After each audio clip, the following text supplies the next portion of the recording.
अपना उत्तर देंगे। शिवराज सिंह ये भूल गए हैं, व्यापम घोटाले में हजारों करोड़ रुपए का बड़ी घोटाला हुआ, हम पार्लियामेंट में उठाए, हम लोग बार बार कहते रहे, लेकिन शिवराज सिंह उस वक्त कुछ नहीं कहे। अब हमारे बारे में कहते हुए वो आए, ठीक है। अब एक तरफ मोदी, एक तरफ अब शिवराज सिंह, जिनको इंचार्ज कर्नाटक में भेज के उन्होंने बनाया है, तो अपनी बात कहना है तो कह रहे हैं। मैं आप लोगों से अपील करता हूं, ये जल, जंगल और जमीन,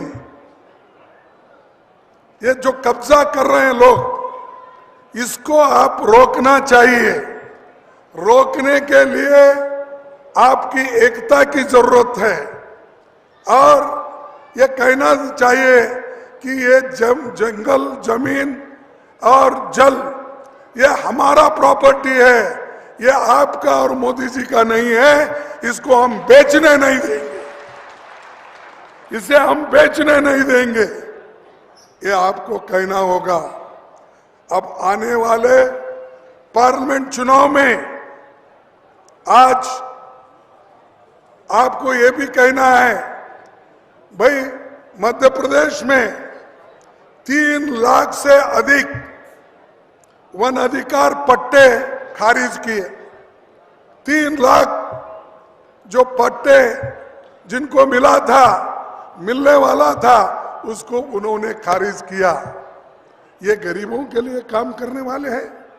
जो लोग हमारे पट्टे कैंसल करते हैं, जो लोग जंगल लूटते हैं, जो लोग जमीन लूटते हैं, ऐसे लोग क्या गरीबों के वफादार या गरीबों के लिए काम कर सकते हैं? कभी नहीं। और इसीलिए राहुल जी ने ये न्याय यात्रा निकाली है। किनके लिए न्याय यात्रा? न्याय यात्रा किसानों के लिए, न्याय यात्रा युवाओं के लिए, न्याय यात्रा जो लोगों को नौकरी नहीं है उनको नौकरी दिलाने के लिए, न्याय यात्रा जो इस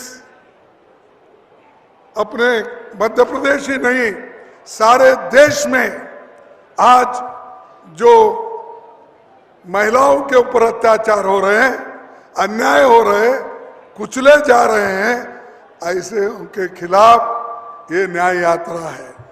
उतना ही नहीं, बीजेपी सरकार हमेशा गरीबों के बारे में ज्यादा आजकल बात कर रही है।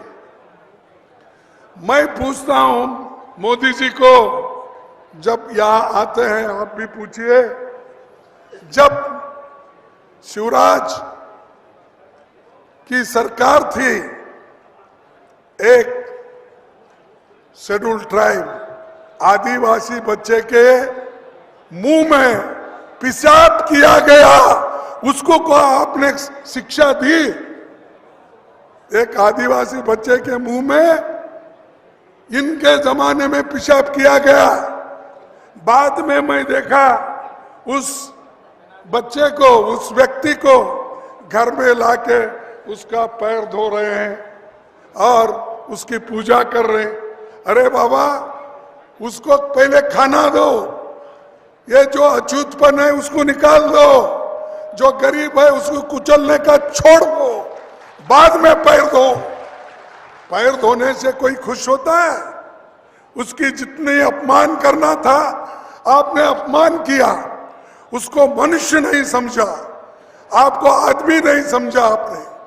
और कोई लोग उसके पैर धोने से, वो भी नकली था कि असली था मुझे मालूम नहीं,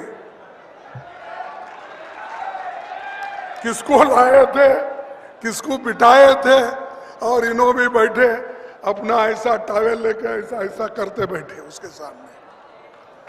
यह है शिवराज।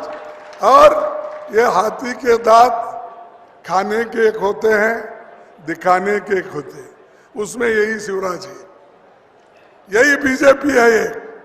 अब है सो उनके बारे में मुझे ज्यादा मालूम नहीं, अब राहुल जी या हमारे मंच पे बैठे हुए कहेंगे कि देखिए गरीबों के लिए लड़ने वाले सरकार होना चाहिए, ये नहीं शो करने वाले, दिखाने वाले।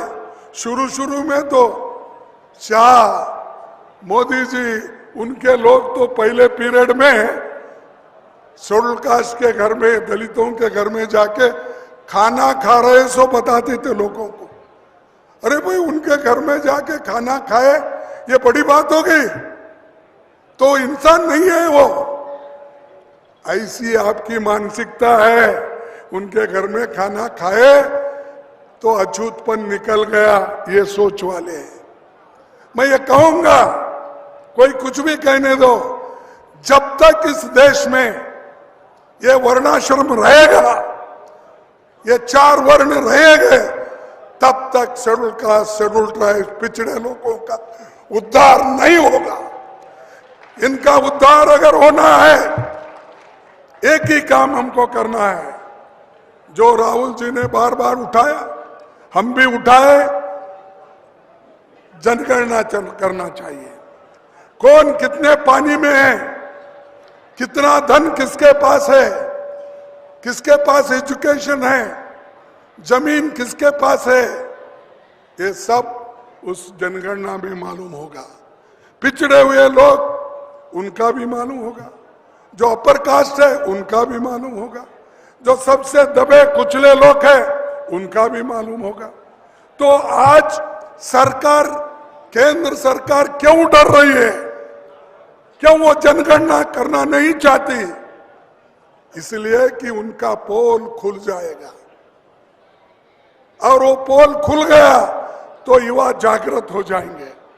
तो हमको ये करना है, हमारे राहुल गांधी जी ने ये वायदा किया है कि हमारी गवर्नमेंट सेंटर में आई तो पहला काम हम करेंगे, जातीय जनगणना प्रारंभ करेंगे ताकि सबको फायदा हो। Welcome to K-Mall, a premium project by Kaleen Group. K-Mall is in the heart of Kolkata's electronic, garment and lifestyle hub, Khidirpur. K-Mall, which is designed as a world-class mall, is the outcome of endless effort of our experts.